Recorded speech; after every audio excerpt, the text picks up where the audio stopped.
महाराष्ट्र झारखंड चुनाव में घोषणा पत्र को लेकर उठे सवाल। खटाखट गारंटी वाली चुनावी वादों पर घिरी कांग्रेस। खुद कांग्रेस अध्यक्ष मल्लिकार्जुन खड़गे ने उठाए सवाल। खड़गे के बाद पीएम मोदी ने भी कांग्रेस को दिखाया आईना। पीएम मोदी ने कहा, कांग्रेस का झूठ बेनकाब। लिखा, कांग्रेस के झूठे वादों वाली संस्कृति से सावधान रहें। प्रधानमंत्री मोदी ने देश की जनता को आगाह करते हुए लिखा, भारत के लोग विकास और प्रगति चाहते हैं, न कि वो पुरानी कांग्रेस के फेक प्रॉमिसेस। पीएम मोदी ने कर्नाटक के कांग्रेस सरकार पर हमला बोलते हुए ट्वीट कर लिखा, प्रदेश का विकास करने की बजाय लूट में व्यस्त है। वे मौजूदा योजनाओं को भी वापस लेने जा रहे हैं। गिरिराज सिंह ने कांग्रेस पर साधा निशाना। कहा, इनके झूठे वादे में हिमाचल और कर्नाटक की जनता आ गई। राहुल गांधी और मल्लिकार्जुन खड़गे को माफी मांगनी चाहिए। चुनाव आयोग से गिरिराज सिंह की मांग। कांग्रेस ने झूठे वादों पर चुनाव आयोग को एक्शन लेना चाहिए। चुनाव आचार संहिता की तरह झूठे वादों पर एक्शन हो। मुंबई में उत्तर भारतीय बटेंगे तो पिटोगे का लगा पोस्टर। उत्तर भारतीय सेना ने कई जगहों पर लगाया पोस्टर। एनसीपी में फूट के बाद पहली बार अलग अलग दिवाली पड़वा मना रहे हैं शरद पवार, अजीत पवार। अजीत पवार ने बारामती में अपने आवास पर मनाया दिवाली पड़वा। बारामती में शरद पवार के आवास पर भी लोग पहुंचे। दिवाली पड़वा के अवसर पर बधाई दी। शरद पवार के दिवाली समारोह में युगेंद्र पवार रहे मौजूद। अजीत पवार के भाई श्रीनिवास भी शरद पवार के घर पहुंचे। परिवार में बंटवारे पर सुप्रिया सुले का बयान। कहा, परिवार में बंटवारा बीजेपी का कारनामा। दिल्ली की अदृश्य शक्ति ने घर तोड़ा। अजीत पवार के बड़े बेटे पार्थ पवार का बयान। पार्टी टूटने के बाद पहली बार अलग अलग दिवाली मना रहे हैं।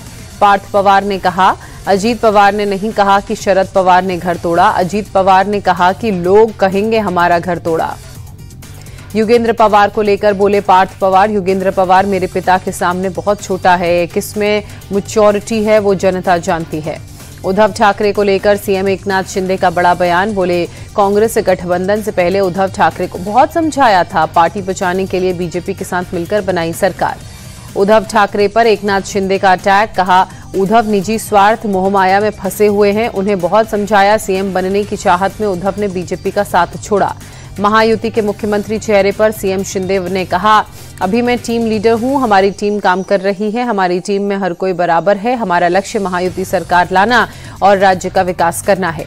शाइना एनसी को लेकर अरविंद सावंत की टिप्पणी को सीएम शिंदे ने दुर्भाग्यपूर्ण बताते हुए कहा, बाला साहेब ठाकरे अभी होते तो सच में मुंह तोड़ देते। सभी बहनें चुनाव में ऐसे लोगों को सबक जरूर सिखाएं।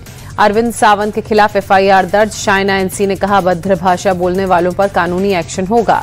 5 नवंबर से चुनाव प्रचार की शुरुआत करेंगे उद्धव ठाकरे। कुल 15 चुनावी सभाओं को संबोधित करेंगे। लगातार 6 दिनों तक चुनाव प्रचार करेंगे। झारखंड के लिए बीजेपी के चुनाव प्रभारी शिवराज सिंह चौहान का बयान। कहा, हम कैलेंडर बनाकर भर्तियां करेंगे। खाली पदों के अलावा 5 लाख और रोजगार के अवसर सृजित करेंगे। पटना में जेडीयू प्रवक्ता नीरज कुमार को लालू प्रसाद पर निशाना साधते हुए उन्होंने कहा, लालू जी का नाम स्टार प्रचारक की सूची में, लेकिन वे कहीं नहीं दिखते। आखिर लालू प्रसाद यादव जी को किसने नजरबंद किया।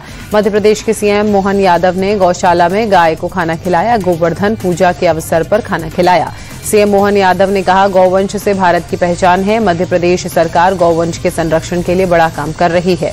यूपी के सीएम योगी आदित्यनाथ ने गौवंश का खाना खिलाया। गोरखनाथ मंदिर की गौशाला में खिलाया खाना। गोरखपुर में मुख्यमंत्री योगी आदित्यनाथ का जनता दर्शन कार्यक्रम। सीएम योगी ने लोगों की समस्याएं सुनी। श्रीनगर के खनियार इलाके में 2 आतंकियों के छिपे होने की खबर। सुरक्षा बलों ने पूरे इलाके को घेरा। कल ही बडगाम में 2 प्रवासी मजदूरों को आतंकियों ने मारी थी गोली। बांदीपुरा पनहार में घेराबंदी और तलाशी अभियान जारी। कल सेना के कैंप पर आतंकियों ने की थी फायरिंग। घटना की जानकारी मिलने पर हिंदू संगठनों ने थाने का घेराव किया। पथराव करने वाले मुस्लिम समुदाय पर कार्रवाई की मांग की। प्रशासन ने हालात पर काबू पाने के लिए मौके पर भारी तादाद में पुलिस बल को तैनात किया। देर रात पुलिस के आला अधिकारियों ने तनाव वाले इलाके में गश्त की। इंदौर पत्थरबाजी मामले में सीएम मोहन यादव की सख्त चेतावनी। कोई कानून हाथ में ले, ये हमारी सरकार में बर्दाश्त नहीं। दिवाली पर कोई पटाखे जलाने से रोके, ये संभव नहीं।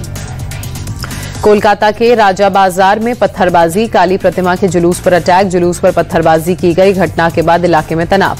बीजेपी नेता सुवेंदु अधिकारी ने ममता सरकार पर निशाना साधते हुए कहा, जुलूस पर पथराव रोकने में नाकाम रही पुलिस। अमित मालवीय ने भी जुलूस पर हुए पथराव को लेकर निशाना साधते हुए लिखा, ममता बनर्जी या तो तत्काल कार्रवाई करें या पद छोड़े। आपका वोट बैंक उत्पात मचा रहा है और बेखौफ होकर हिंदुओं को निशाना बना रहा है।